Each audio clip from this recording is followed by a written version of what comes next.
বিসমিল্লাহির রহমানির রহিম। আসসালামু আলাইকুম ওয়া রাহমাতুল্লাহ। প্রাইভেট লিমিটেড কোম্পানি এবং পাবলিক লিমিটেড কোম্পানি এই জাতীয় কোম্পানিগুলোর বাৎসরিক আয় ব্যয়ের যে হিসেব সেগুলো নিজে নিজে করে দিলে হবে না, অথবা কোনো ট্যাক্স লয়ার দিয়ে করে দিলেও সেটা হবে না। সেগুলো অবশ্যই কোনো চার্টার্ড অ্যাকাউন্টেন্টের মাধ্যমে, সিএ ফার্মের মাধ্যমে, আমরা যেগুলিকে সিএ ফার্ম বলি অর্থাৎ অডিট ফার্ম বলে থাকি, সেই অডিটরের মাধ্যমে অডিট করিয়ে তারপর আয় ব্যয়ের হিসেব দিতে হবে। তো অডিটর মহোদয় যখন আয় ব্যয়ের বাৎসরিক হিসেব করে একটি বই আকারে দিবেন, তার একটি কপি প্রতি বছর জয়েন্ট স্টকে জমা দিতে হয়। তো প্রাইভেট লিমিটেড কোম্পানির বেলায় ফিনান্সিয়াল ইয়ার হলো 1 জুলাই থেকে 30 জুন পর্যন্ত, এই 1 বছরের জন্য। আর যদি পাবলিক লিমিটেড কোম্পানি হয় সেক্ষেত্রে দুটি নিয়ম প্রচলিত আছে। একটি হচ্ছে 1 জুলাই থেকে 30 জুন, অথবা 1 জানুয়ারি থেকে 31 ডিসেম্বর পর্যন্ত। এই 1 বছরের জন্য দুটি নিয়মের যে কোনো একটি অনুসরণ করতে হবে। তবে প্রাইভেট লিমিটেডের বেলায় শুধু একটি নিয়ম, সেটি হচ্ছে 1 জুলাই থেকে 30 জুন পর্যন্ত, ফিনান্সিয়াল ইয়ার বা অর্থবৎসর।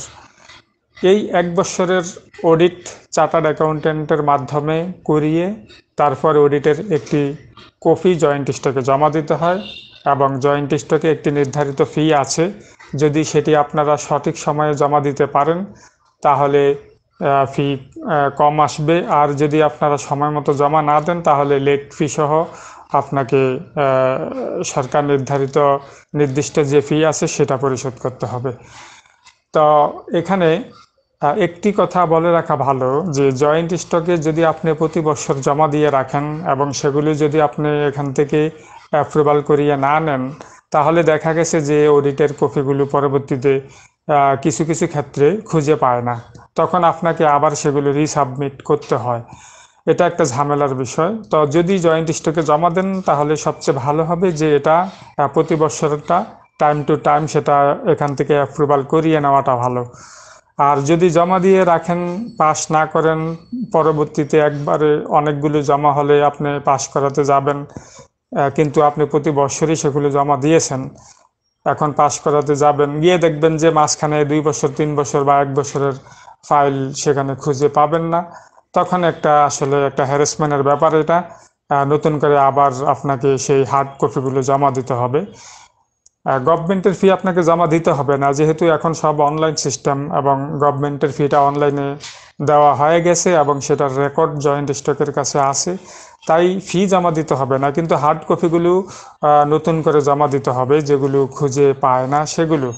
এবং জমা দেওয়ার সময় অবশ্যই ফি মার্ক করিয়ে নিতে হবে কাউন্টার থেকে, অর্থাৎ আপনার ফি যে জয়েন্ট স্টক কর্তৃপক্ষ বুঝে পেয়েছে সেটার জন্য ফি মার্ক করাতে হয় জয়েন্ট স্টকের কাউন্টার থেকে, সেটা করিয়ে তারপর হার্ড কপি আবার দ্বিতীয়বার জমা দিতে হবে।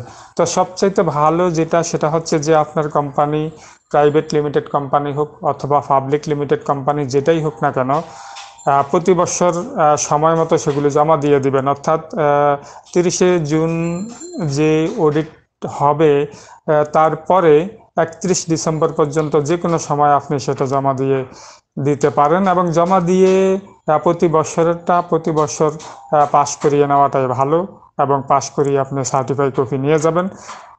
পাস করার পর যদি কাগজপত্র হারিয়ে যায় তখন এটা নিয়ে আর তেমন কোনো সমস্যা হবে না, সমস্যা হওয়ার কথা নয়, কারণ আপনার সব কপিগুলো জয়েন্ট স্টকের অনলাইনে সেগুলো সংরক্ষিত থাকে এবং আপনি সার্টিফাইড কপি যখন দরকার হবে তখনই নিতে পারবেন। কিন্তু পাস না করিয়ে শুধু জমা দিয়ে ফেলে রাখলে এখানে নানান ধরনের সমস্যা হয়, ফাইল খুঁজে পায় না, এই সেই নানান সমস্যা। তারপরে একবার অনেকগুলো জমা হয়ে গেলে সেগুলোর লেট ফি আসে, অনেক টাকা লেট ফি দিতে হয়। এগুলির জন্য প্রতি বছর টাইম টু টাইম যখন আপনার টাইম ডিউ হবে তখন সময় মতো এগুলো একটু কষ্ট করে জমা দিয়ে দেওয়াটাই ভালো। আর অডিট রিপোর্টের সাথে অবশ্যই একটি শিডিউল 10 আপনাদেরকে তৈরি করে নিতে হবে। সেখানে আপনার কোম্পানির কারা কারা ডিরেক্টর এবং কারা কারা শেয়ার হোল্ডার তাদের প্রত্যেকের নাম থাকে শিডিউল 10-এর মধ্যে, এবং কোন ডিরেক্টর বা কোন শেয়ার হোল্ডার কতটি শেয়ারের মালিক সেগুলি সব শিডিউল 10-এর মধ্যে পুঙ্খানুপুঙ্খভাবে লেখা থাকে। এই জন্য অডিট রিপোর্টের সাথে শিডিউল 10 জমা দিতে হয়। আরও একটি পেপারস জমা দিতে হয়, সেটি হচ্ছে 23B ফর্ম, অর্থাৎ আমরা যেটাকে ফর্ম 23B বলে থাকি। এটি অডিটর দিয়ে থাকে, অর্থাৎ আপনি যাকে দিয়ে অডিটটি করিয়েছেন সেই অডিটরের কাছ থেকেই 23B ফর্মটি আপনাকে সংগ্রহ করতে হবে। এবং যেই বছর আপনি অডিট করালেন সেই বছরের অডিট রিপোর্টের জন্য যাকে মনোনীত করেছেন তার নিয়োগটি আগের বছরই হয়ে গেছে। এই জন্য চলতি বছরের অডিটের জন্য আপনাকে 23B জমা দিতে হবে না। আগামী বছর যিনি অডিট করবেন তাকে নিয়োগ দেওয়ার জন্য আপনাকে 23B ফর্মটি দিতে হয়। আবার যদি অডিটর পরিবর্তন হয়ে যায়, যেমন আপনার এবছরের অডিটটি একজন করেছে, সেই অডিট রিপোর্টটি আপনি জয়েন্ট স্টকে জমা দিলেন, কিন্তু আগামী বছর উনি অডিট করবে না, অন্য একজন করবে। সেই ক্ষেত্রে বর্তমান যে অডিটর আছে তাকে রিজেক্ট করার জন্য তার ফার্ম থেকে একটি 23B সংগ্রহ করে তাকে রিজেক্ট দেখাতে হবে।